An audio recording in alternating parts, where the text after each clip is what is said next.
श्री स्वामी समर्थ. कोजागरी पौर्णिमा अतिशय महत्त्वाची पौर्णिमा आहे. तर कोजागरी पौर्णिमेला महिलांनी काही गोष्टी, काही कामं म्हणण्यापेक्षा या गोष्टी जर तुम्ही पौर्णिमेला केल्या तर त्याचा तुम्हाला खूप लाभ होईल. सोबतच काही गोष्टींची काळजी घ्यायची. काही चुका जर झाल्या तर मग त्याचे पण खूप वाईट परिणाम आपल्याला भोगावे लागतात. मला प्रत्येकाला बघा, आपल्याला वाटतं की आपल्याला सगळ्यात चांगल्या गोष्टी मिळाल्या पाहिजे.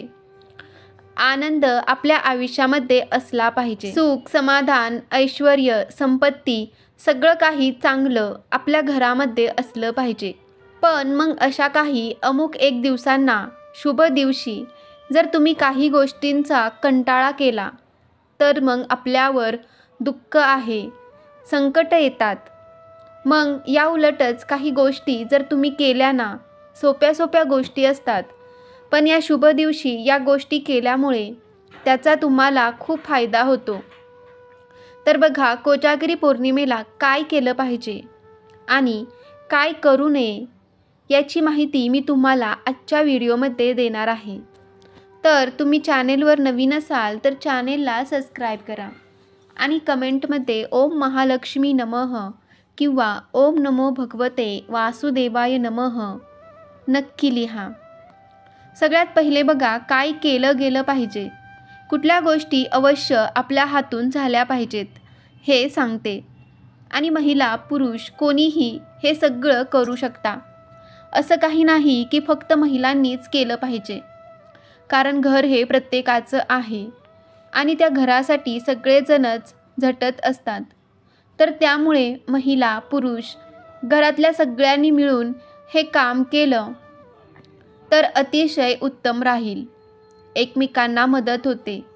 तर सगळ्यात पहिले बघा, आपल्याला मुख्य दरवाजा सकाळी उठल्यावर तुम्हाला उंबरठ्यावर पाणी शिंपडायचं आहे आणि मुख्य दरवाजावर तुम्हाला हळद आणि कुंकवाने स्वस्तिक काढायचं आहे आणि घराला पण तुम्हाला तोरण लावायचं आहे. आंब्याच्या झाडाचे पान आणि झेंडूची फुले याचं तुम्हाला तोरण लावायचं आहे.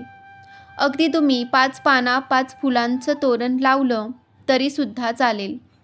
पण महिलांनो, तुम्हाला वाटेल की ही गोष्ट एवढीशी, पण त्याचा फायदा खूप आहे. आंब्याचे पान आणि झेंडूची फुले लावल्यामुळे घरामध्ये नकारात्मक ऊर्जेचा प्रवेश होत नाही. शुभ गोष्टी आपल्या घरामध्ये घडत असतात.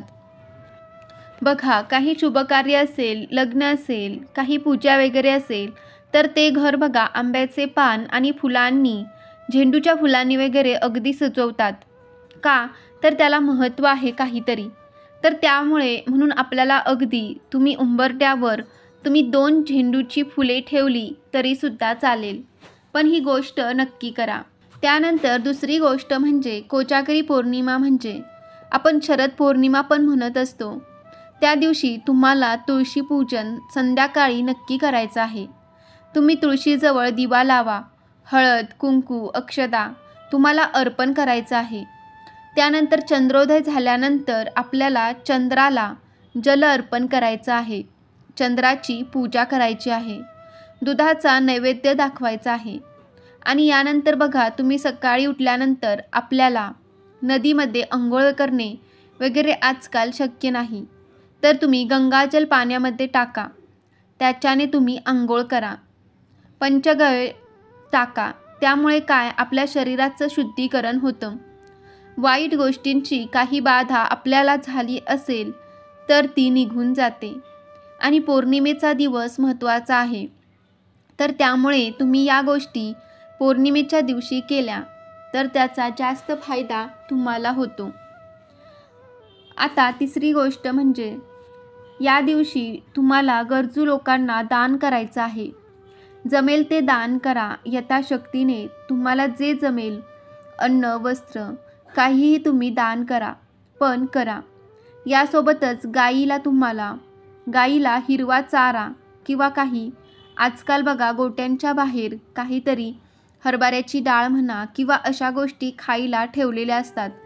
तर आपण पैसे द्यायचे, त्यांच्याकडून तो चारा विकत घ्यायचा आणि त्या गाईला पण खाऊ घालायचा. अशा प्रकारे तुम्ही गाईची सेवा तर खूप महत्त्वाची असते आणि गाई साक्षात लक्ष्मीचं रूप असते. 33 कोटी देव तिच्या अंगामध्ये असतात. त्यामुळे तुम्हाला या गोष्टी करायच्या आहेत. आणि जे घर स्वच्छ असतं तिथं माता लक्ष्मी वास करते. त्यामुळे स्वच्छतेची काळजी तर तुम्हाला घ्यायचीच आहे. यानंतर दुसरी गोष्ट म्हणजे तुम्हाला आपण बघा संध्याकाळी स्वच्छता पाहिजे म्हणून झाडझूड करत असतो. तुम्ही संध्याकाळी समजा कधी तुम्हाला झाडू मारायची वेळ आली तर ती घाण तुम्ही एका साईडला ठेवा. भरून ती कुठे टाकू नका. पौर्णिमेच्या दिवशी जर संध्याकाळी तुम्ही झाडू मारून ती घाण अजिबात बाहेर फेकू नका. यामुळे लक्ष्मी मातेचा कोप होतो. अलक्ष्मी आपल्या घरामध्ये प्रवेश करते आणि लक्ष्मी मातेला आपण काढून बाहेर फेकत असतो. त्यामुळे अजिबात महिलांनी संध्याकाळी पौर्णिमेच्या दिवशी तर अजिबात झाडू मारायचा नाही. हे तुम्ही नेहमी दर महिन्याच्या पौर्णिमेला लक्षात ठेवा. आता यासोबतच दुसरी गोष्ट म्हणजे ह्या तर झाल्या बऱ्याचशा चांगल्या गोष्टी. आपल्याला काय काय करायचं आहे. आता कुठल्या गोष्टींची काळजी घ्यायची आहे, कुठल्या चुका होऊ नये. तर या दिवशी घरामध्ये कोणतंही भांडणतंटे होणार नाही, वादावाद होणार नाही, कटकटी होणार नाही याची काळजी घ्या.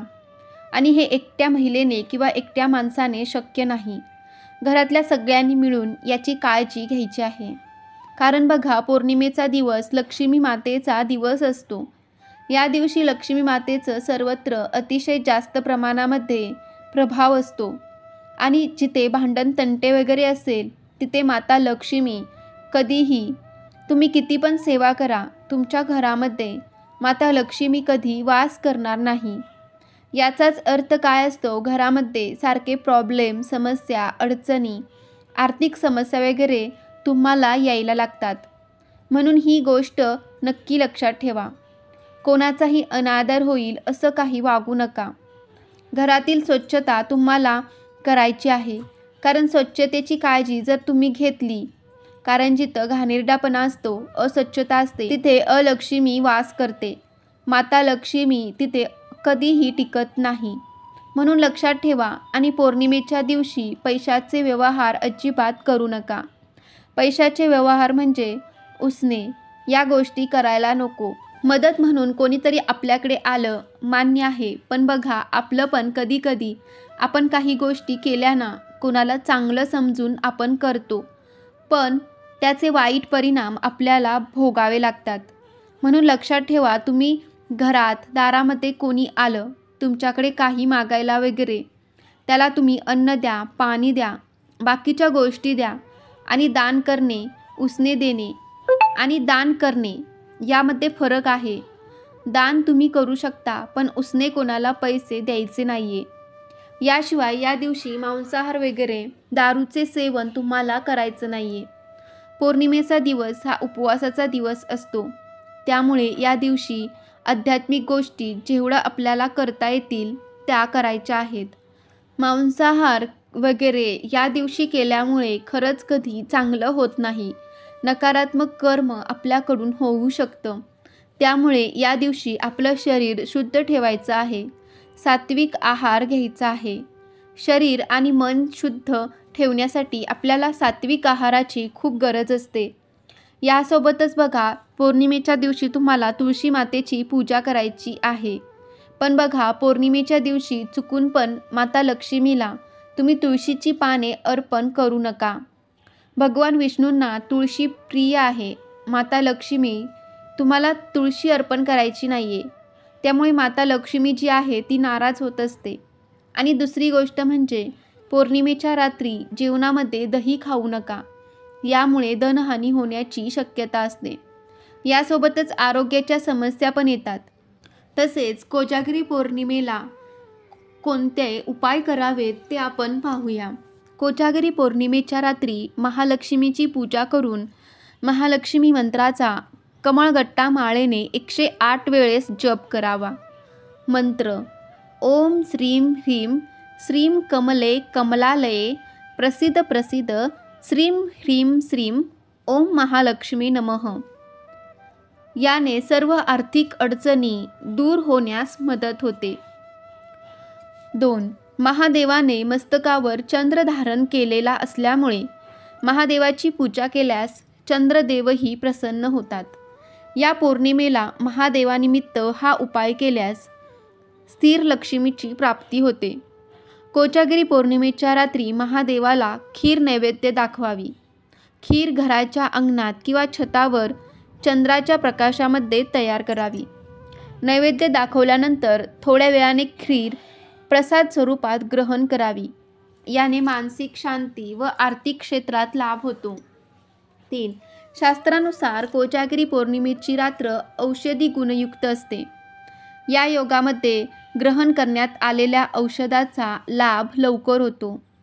ज्या प्रकारे सूर्यप्रकाशाचा आपल्या आरोग्यावर प्रभाव पडतो, ठीक त्याचप्रमाणे या पौर्णिमेला चंद्राच्या प्रभावाने आपल्याला आरोग्यदायी लाभ होतो.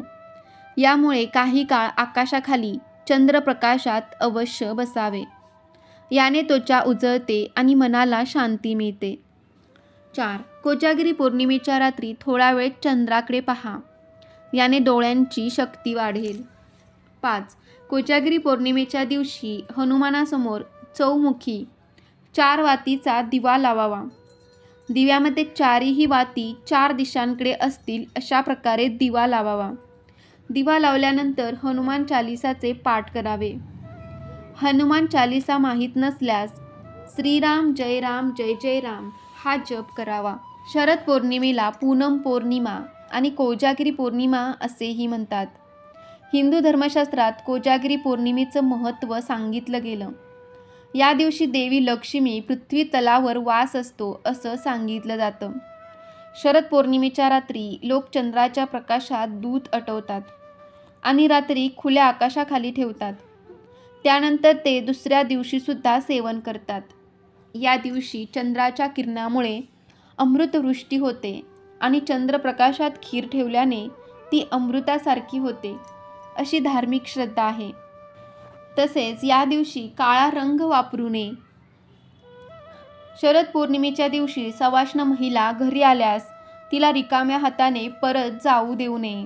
शक्य झाल्यास तिची ओटी भरावी. तुम्हाला ही माहिती कशी वाटली कमेंटमध्ये नक्की सांगा. आवडली असेल तर व्हिडिओला लाईक करा. श्री स्वामी समर्थ. जय जय स्वामी समर्थ. श्री गुरुदेव दत्त.